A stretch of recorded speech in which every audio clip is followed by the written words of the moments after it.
नमस्कार छोटे भाइयों बहनों, एमपी बोर्ड के सभी जो हमारे स्टूडेंट्स एग्ज़ाम दे रहे हैं उनको बहुत बहुत शुभकामनाएं, बहुत बहुत बधाई कि उनके जो गत परीक्षाएं जा रही है वे बहुत ही अच्छे से जा रही होंगी। सबसे पहले जो हमारे शिवम सर है उनका मैं आभार व्यक्त करता हूं, उनको धन्यवाद देता हूं कि उन्होंने जो है इतने कम समय में हमारे एमपी बोर्ड के विद्यार्थियों को इतना कुछ समझा दिया है। वास्तव में ये बहुत ही सराहनीय कार्य है उनका, तो मैं उनको हृदय से एक बार फिर से बधाई देता हूँ, उनका आभार व्यक्त करता हूँ। तो प्यारे बच्चों, हम जो हमारा अगला एग्ज़ाम है बायोलॉजी का उसको देखते हैं कि अगर आपके कुछ भी याद नहीं है तो इतने कम समय में हम अपने पेपर को किस तरीके से हैंडल करेंगे। भैया अभी आपके कुछ भी याद नहीं है तो कृपया करके 5 मिनट के लिए जो मैं आपको कुछ खास बातें यहाँ बताने वाला हूँ वो आप बहुत ध्यान से सुनिएगा, क्योंकि आपके पूरे साल की जो मेहनत है वो एक तरफ हो जाएगी और आज की 5 मिनट की जो वीडियो आप देखोगे उसमें आपका जो बायोलॉजी का एग्ज़ाम है वो बहुत ही टॉप 10 होने वाला है। तो आप देखिएगा, मैं कुछ आपको खास पॉइंट यहाँ बताने वाला हूँ, बहुत ही ध्यान से देखिएगा। तो सबसे पहले हमें क्या करना है, आपको जो एग्ज़ाम में नोट्स दिया गया है, जो आपको निर्देश दिया गया है उस पर बिल्कुल भी आप जो है ध्यान नहीं दीजिए, डायरेक्ट अपने पहले क्वेश्चन पर जाइए। आपका जो बायो का क्वेश्चन पेपर मिलेगा वो 18 क्वेश्चनों में डिवाइड मिलने वाला है। मेरी बात बहुत ध्यान से सुनिएगा, कहीं ऐसा ना हो कोई पॉइंट्स आपसे चूक जाए और आपको एग्ज़ाम टाइम में दिक्कत हो, तो हम ये बिल्कुल भी नहीं चाहते हैं। तो आप एक बार ध्यान से सुनिए, जो आपको निर्देश दिया जाएगा उसमें बिल्कुल भी आपको टाइम नहीं बर्बाद करना है। आपको डायरेक्टली अपना जो क्वेश्चन है उसी क्वेश्चन को करने में लग जाएंगे। तो सबसे पहले जो हमारा पहला पॉइंट है, आप बिल्कुल भी क्वेश्चन को बीच में छोड़कर नहीं करिए। मतलब अगर आपका मान लेते हैं ये शुरू में बहुविकल्पीय प्रश्न मिल गया, ठीक है, बहुविकल्पीय प्रश्न है, तो इसमें अगर आपको ऐसा लग रहा हो कि इन 4 ऑप्शन में कौन सा ऑप्शन चुनेंगे, तो आप इस बात का ध्यान रखिए, अगर आपको कुछ भी नहीं पता तो हमेशा आप बी सी ऑप्शन में से ही चुनाव करेंगे। आपको एग्ज़ाम रूम में किसी की भी हेल्प नहीं लेनी है, बल्कि ऑप्शन में बी और सी ऑप्शन ऑटोमेटिक अपने आप ही चुन लेंगे और आपको एक बार लिखा हुआ आंसर काटना भी नहीं है, ठीक है। तो ये है बहुविकल्पीय प्रश्न के लिए। एक बात और बता दूं मैं आपको, प्यारे भाई बहनों, आपको जो है कोई भी क्वेश्चन बीच में नहीं छोड़ना है। जैसे कि आप क्वेश्चन नंबर 1 किया, 2 किया, तीसरा किया और अब आपसे चौथा नहीं आता है, तो आपको चौथा क्वेश्चन करने के बाद 5वां क्वेश्चन छोड़ना नहीं है और डायरेक्ट जो है छठा नहीं करना। आपको क्या करना है, आपको एक सीरियल वाइज क्वेश्चन करने हैं। जैसे आपने बहुविकल्पीय प्रश्न किए, देखते हैं, मान लेते हैं आपने कोई मल्टीपल चॉइस क्वेश्चन किया और आपने यहाँ मल्टीपल चॉइस सारे के सारे कर लिए, तो सारे के सारे मल्टीपल चॉइस क्वेश्चन को करने के बाद आप अपना स्केल लेकर जाएंगे। मुश्किल से 1 भी मिनट आपका इस काम में नहीं लगेगा। आप यहाँ 2 लाइन इस तरीके से खींच देंगे, ज़रा सी भी दिक्कत नहीं होगी। 2 लाइन खींचने में आपको कुछ भी प्रॉब्लम नहीं होने वाली है। तो इस तरीके से आप 2 लाइन नीचे खींच देंगे। समझ गए होंगे बात।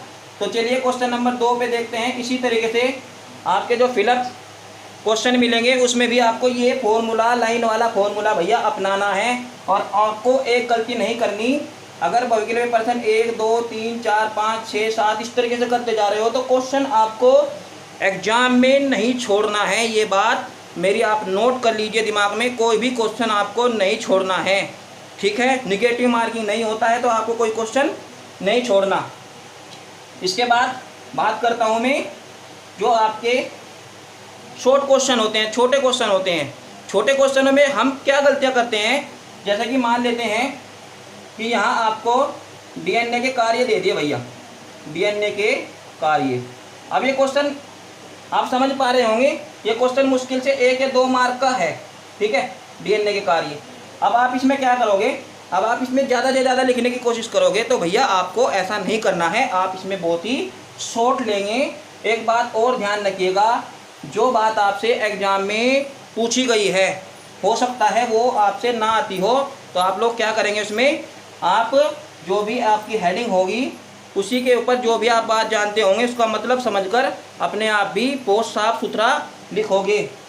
एक चीज़ और है, यदि आप डीएनए के कार्य पूछे गए हैं, हो सकता है आपसे डीएनए के कार्य याद नहीं है या पता नहीं है या नहीं लिखे जा रहे हैं, तो आप डीएनए के स्ट्रक्चर जो है बहुत ही कम समय में उसको इस तरीके से बना सकते हो। यानी कि जो भी आपसे डेफिनेशन, जो भी आपसे उल्लेख, व्याख्या जो भी पूछी जाएगी, हो सकता है वो आपके याद नहीं हो, लेकिन आप उसमें अपना डायग्राम बनाकर भी अपनी बात को समझा सकते हैं। ठीक है, तो चलिए इससे बड़े क्वेश्चन पर चलता हूँ, जो आपको 4 या 5 मार्क का मिलेगा। तो उसमें हमें क्या करना होता है, 4-5 मार्क के लिए ये नहीं है कि आपने 1-2 लाइन भरी और भैया 4-5 नंबर आपको मिल जाएंगे। ठीक है, तो ऐसा नहीं है कि 4-5 नंबर के लिए आपको 4-5 लाइन लिख के जो है नंबर मिल जाए। अगर बात आती है सचित्र वर्णन करने के लिए, तो भैया आप इसको देखिए, सचित्र मतलब पूछा गया है आपसे चित्र सहित वर्णन करना है। तो आप इसमें चित्र सहित वर्णन करने के लिए क्या करेंगे, पहले पेज पर एक पूरा डायग्राम बनाएंगे। मान लेते हैं आपसे एक तालाब के लिए पारिस्थितिक तंत्र का क्वेश्चन पूछा गया है, तो इसमें आप क्या करेंगे, इसमें एक आप पॉइंट बना दोगे, मतलब एक पेज पर पूरा का पूरा बड़ा डायग्राम, बढ़िया डायग्राम बनाना है। याद रखिए बच्चों, जब भी आप बायो में डायग्राम बनाते हो तो भैया हमेशा इस हाथ की तरफ आप देख लीजिए, जिधर आपकी जेब है उसी हाथ की तरफ आपको जो है अपना डायग्राम बनाना होता है। ठीक है, मान लेते हैं ये आपकी कॉपी का एक पेज है। ठीक है भैया, ये आपकी कॉपी का क्या है, एक पेज है। अब इस पेज पर जब आप डायग्राम बनाओगे, ठीक है, समझ पा रहे होंगे मेरी बात, जब आप इस पेज पर डायग्राम बनाओगे तो आप इधर जो है लाइन खींची हुई है, और आप डायग्राम जब यहाँ बनाओगे तो भैया डायग्राम को थोड़ा इधर करके बनाइए, उधर नहीं बनाना है, थोड़ा इधर बनाना है। ठीक है, डायग्राम जो है आपको इधर बनाना है, इधर बनाना है। मान लेते हैं कि आपसे एक बीजांड की संरचना पूछ ली गई है, तो अब भाई आप इसमें क्या करोगे, इसके लिए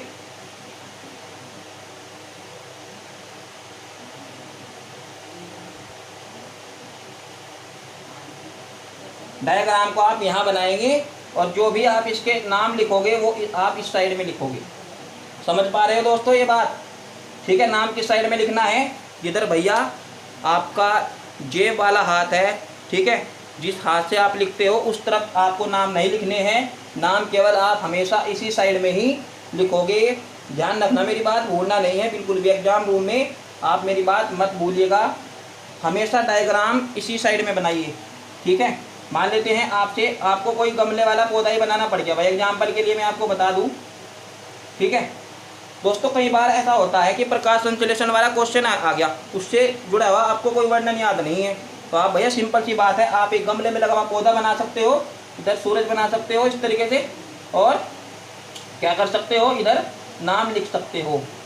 और नाम लिखते टाइम हमेशा आप उसको अंडरलाइन करने की कोशिश कीजिएगा। नाम कम से कम लिखे, लेकिन उसको साफ़ सुथरा लिखे, कटिंग बिल्कुल भी नहीं होना चाहिए। बायो का पेपर है भैया, साफ़ सुथरा करना पड़ेगा। और हो सके तो आप पेंसिल से थोड़ा शेड करके भी इसको बना सकते हो, ज़्यादा स्मार्ट नहीं बनाना है।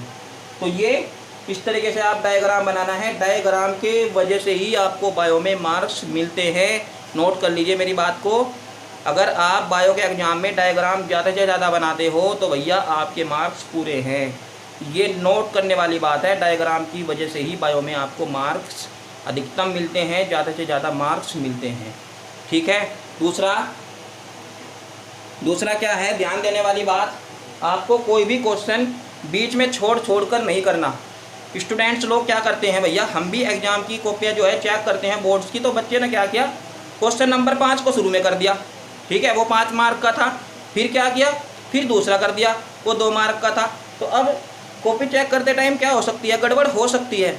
दरअसल होता क्या है कि हम उस जो 5 मार्क का क्वेश्चन था उसको 2 मार्क का समझ लेते हैं और चेक कर देते हैं।